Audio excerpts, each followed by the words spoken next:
অসম প্রাদেশিক মহিলা সমিতির শতবর্ষ অনুষ্ঠানের অন্তিম দিন পদ্মশ্রী চন্দ্রপ্রভা শইকিয়ানির 1926-এ প্রতিষ্ঠিত অসম প্রাদেশিক মহিলা সমিতির শতবর্ষ উদযাপন এবং এই উপলক্ষে আয়োজিত এই অনুষ্ঠানের মঞ্চ উদ্বোধন করেন রেনিকে ভূঁইয়া শর্মা।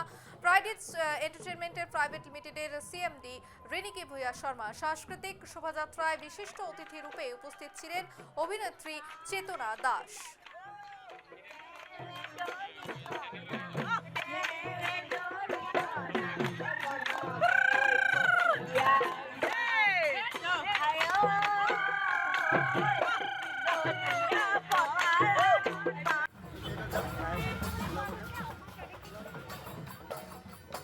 উপস্থিত থাকি খুবেই ভাল লাগিছে আৰু 28খন জিলাৰ বহুখিনি তেখেতে যেটো আৰম্ভ কৰি যোৱা অসম প্ৰাদেশিক মহিলা কমিটিৰ সকলো সদস্যসকল আহিছে।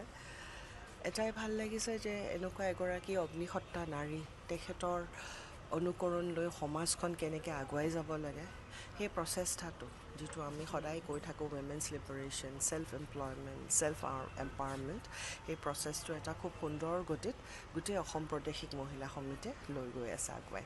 Thank U.